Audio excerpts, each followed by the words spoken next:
All right, all right. Well, I'm glad to be here. I'm glad you guys are here. Yesterday, we saw Ahithophel's counsel come to an end for Absalom, and so that's where we're picking up today in 2 Samuel chapter 18. Then David numbered the people who were with him and set over them commanders of thousands and commanders of hundreds. David sent the people out, 1/3 under the command of Joab, 1/3 under the command of Abishai, the son of Zeruiah, Joab's brother, and 1/3 under the command of Ittai the Gittite. And the king said to the people, I myself will surely go out with you also. But the people said, You should not go out, for if we indeed flee, they will not care about us, even if half of us die. They will not care about us. But you are worth 10,000 of us. Therefore, now it is better that you be ready to help us from the city. A wise play there. All right, verse 4. Then the king said to them, Whatever seems best to you, I will do. So the king stood beside the gate, and all the people went out by hundreds and thousands. The king charged Joab and Abishai and Ittai, saying, Deal gently for my sake with the young man Absalom. And all the people heard when the king charged all the commanders concerning Absalom. Then the people went out into the field against Israel, and the battle took place in the forest of Ephraim. The people of Israel were defeated there before the servants of David, and the slaughter there that day was great, 20,000 men. For the battle there was spread over the whole countryside, and the forest devoured more people that day than the sword devoured. There were likely a lot of slanted hillsides and jagged branches and rocks that men fell into in this forest. Verse 9. Now Absalom happened to meet the servants of David, for Absalom was riding on his mule, and the mule went under the thick branches of a great oak, and his head caught fast in the oak. So he was left hanging between heaven and earth, while the mule that was under him kept going. And I think I saw in a Zorro movie that took off from this. Verse 10, When a certain man saw it, he told Joab and said, Behold, I saw Absalom hanging in an oak. Then Joab said to the man who had told him, Now behold, you saw him. Why then did you not strike him there to the ground? And I would have given you 10 pieces of silver and a belt. The man said to Joab, Even if I should receive 1,000 pieces of silver in my hand, I would not put out my hand against the king's son. For in our hearing the king charged you and Abishai and Ittai, saying, Protect for me the young man Absalom. Otherwise, if I had dealt treacherously against his life, and there is nothing hidden from the king, then you yourself would have stood aloof. Then Joab said, I will not waste time here with you. So he took 3 spears in his hand, and thrust them through the heart of Absalom while he was yet alive in the midst of the oak.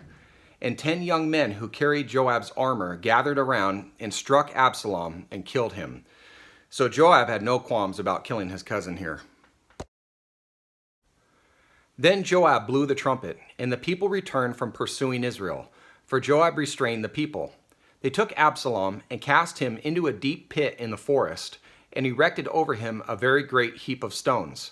And all Israel fled, each to his tent. Now Absalom in his lifetime had taken and set up for himself a pillar which is in the king's valley. For he said, I have no son to preserve my name. So he named the pillar after his own name, and it's called Absalom's monument to this day.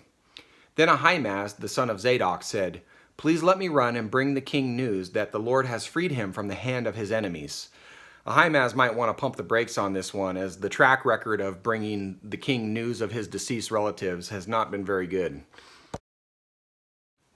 But Joab said to him, You are not the man to carry news this day, but you shall carry news another day. However, you shall carry no news today, because the king's son is dead. Then Joab said to the Cushite, Go, tell the king what you have seen. So the Cushite bowed to Joab and ran. Now Ahimaaz, the son of Zadok, said once more to Joab, But whatever happens, please let me also run after the Cushite. And Joab said, Why would you run, my son, since you will have no reward for going? But whatever happens, he said, I will run. So he said to him, Run. Then Ahimaaz ran by the way of the plain and passed up the Cushite. Now David was sitting between the 2 gates, and the watchman went up to the roof of the gate by the wall, and raised his eyes and looked, and behold, a man running by himself. The watchman called and told the king, and the king said, If he is by himself, there is good news in his mouth. And he came nearer and nearer.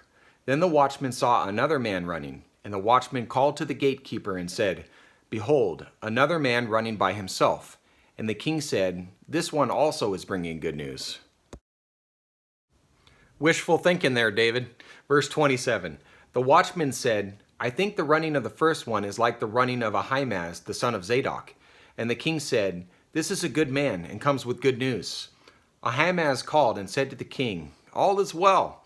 And he prostrated himself before the king with his face to the ground. And he said, "Blessed is the Lord your God, who has delivered up the men who lifted their hands against my lord the king."